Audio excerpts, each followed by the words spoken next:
Everyone dreams of financial freedom. The idea is everywhere. Retire early, live off your investments, travel the world, and never worry about money again. But if you look around, you'll notice something strange. Despite decades of economic growth, endless books and courses, and more financial tools than ever before, most people are still trapped, living paycheck to paycheck, burdened by debt and anxious about the future. Why is true financial freedom so rare? And what are the invisible forces that keep most people from ever achieving it? To answer that, we have to start with the myth itself. Financial freedom is sold as a simple formula: work hard, save diligently, invest wisely, and you'll eventually break free. But history tells a different story.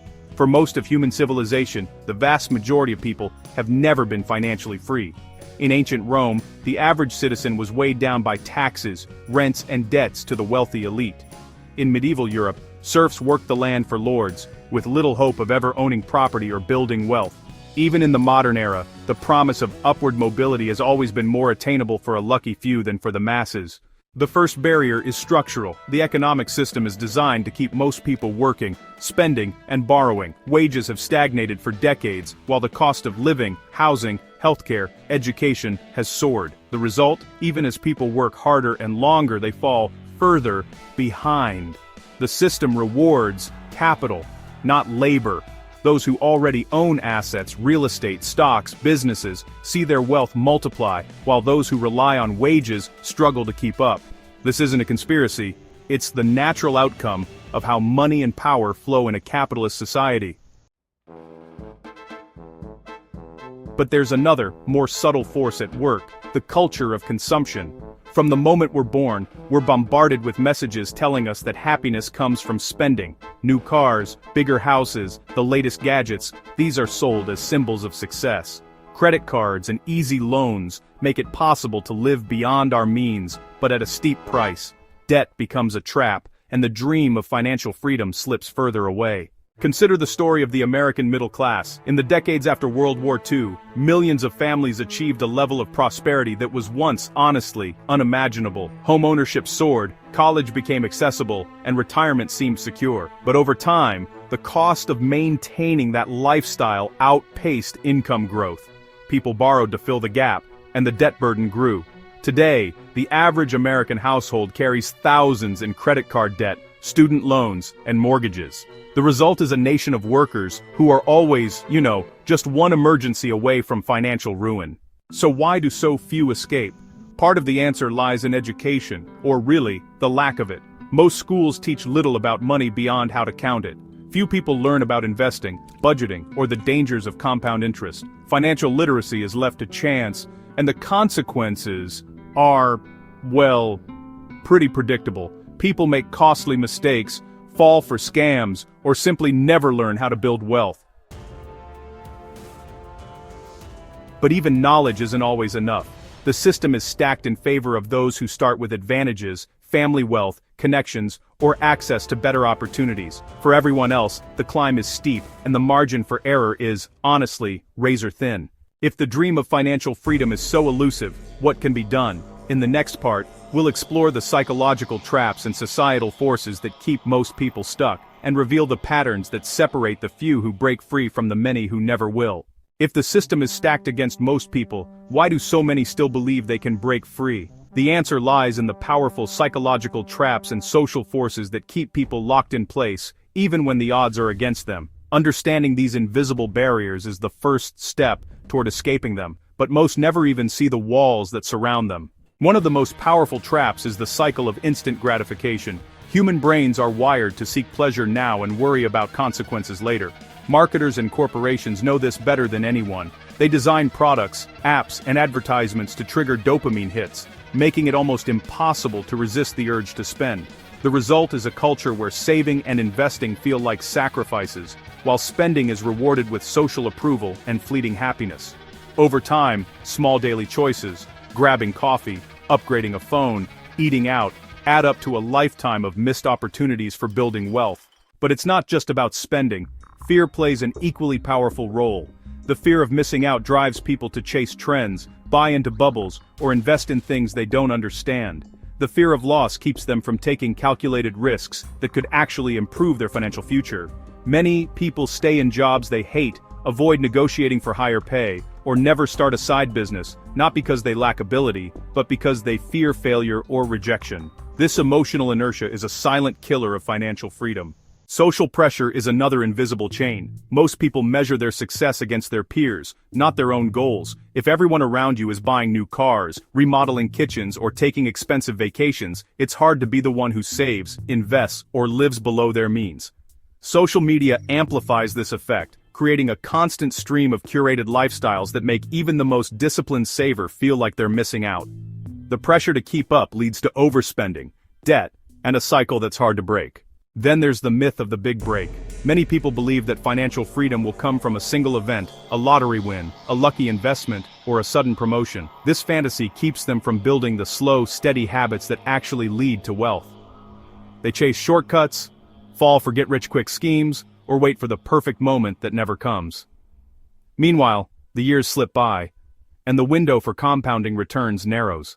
Education, or the lack thereof, deepens the trap. Most people are never taught how to budget, invest, or even read a financial statement. They rely on advice from friends, family, or the internet. And honestly, much of it is outdated or flat-out wrong. Financial products are often designed to be confusing, with hidden fees and complex terms that, well, trap the unwary. Even those who try to educate themselves can be overwhelmed by the sheer volume of information, much of it contradictory, or designed to sell rather than inform. But perhaps the most insidious force is resignation. After years of struggling, many people simply give up. They accept debt as normal, believe that wealth is only for the lucky or privileged, and stop trying to change their circumstances. This learned helplessness becomes a self-fulfilling prophecy. The system doesn't need to keep people down if they've already decided they can't rise. Yet, despite all these barriers, some people do break free. They develop habits of discipline, delay gratification, and focus on long-term goals. They seek out mentors, build networks, and learn from their mistakes. They understand that financial freedom is not a destination, but a process, a series of choices made every day, often in the face of pressure, fear, and doubt. So, what separates the few who succeed from the many who don't? In the final part, we'll uncover the strategies, mindsets, and historical lessons that have allowed ordinary people to achieve extraordinary financial freedom, and how you can apply them in your own life, starting today. If most people are trapped by invisible barriers, structural, psychological, and social, how do the few who achieve financial freedom actually do it? The answer isn't luck, genius, or a secret formula. It's a combination of mindset, strategy, and relentless discipline, often learned the hard way and refined over years. The good news is that these lessons are available to anyone willing to see the world differently and act accordingly. First, let's look at the mindset. Financial freedom starts with a fundamental shift in how you see money and your own potential. The people who break free don't see themselves as victims of the system, even when the odds are stacked against them. They take responsibility for their choices, learn from their mistakes, and refuse to let setbacks define their future. This isn't just positive thinking, it's a practical approach to life. When you believe you can change your circumstances, you start looking for ways to do it. You become proactive, not reactive. Next comes strategy. The financially free understand the power of compounding, not just in money, but in habits. They automate savings, invest consistently, and avoid lifestyle inflation. They know that small, repeated actions like setting aside a percentage of every paycheck or reinvesting dividends add up to massive results over time. They also diversify their income streams. Instead of relying on a single job, they build side businesses, invest in real estate, or develop skills that can be monetized in different ways. This diversification isn't just about making more money, it's about building resilience against the unexpected. History is full of examples. During the Great Depression, families who survived weren't always the richest, they were the most adaptable. They grew their own food, learned new trades, and supported each other through community networks. In the post-war boom, immigrants who arrived with nothing often built wealth by living frugally, pooling resources, and investing in education and property. Even today, stories abound of people who started with little, but through discipline and smart choices, achieved financial independence. But strategy alone isn't enough. The real difference is discipline. The path to financial freedom is long and often boring. It means saying no to short-term pleasures in favor of long-term goals. It means sticking to a budget, resisting the urge to upgrade your lifestyle every time you get a raise, and staying invested even when markets are volatile. It means learning to delay gratification, a skill that's rare in a world obsessed with instant results. Another key is education. Not just formal schooling, but, a lifelong commitment to learning about money, markets, and yourself. The financially free read books, seek mentors, and honestly, they stay curious. They understand that the world changes, and they adapt their strategies accordingly. They don't fall for fads or get-rich-quick schemes. Instead, they focus on timeless principles. Spend less than you earn, invest the difference, and protect your downside. Community matters too. No one achieves financial freedom alone. The most successful people build networks of support, family, friends, mentors, and peers who share their values and hold them accountable. They avoid toxic environments that encourage overspending or negative thinking. They surround themselves with people who inspire them to grow. Finally, the financially free understand that money is a tool, not a goal. True freedom isn't just about having more, it's about having choices. It's the ability to walk away from a bad job, to help others, to pursue passions, and to live life on your own terms. It's about security, dignity, and the power to shape your own destiny. Most people will never be financially free, not because it's impossible, but because the path is hard, the traps are many, and honestly, the discipline required is rare. But history shows that it can be done. The question is, will you be one of the few who breaks the cycle?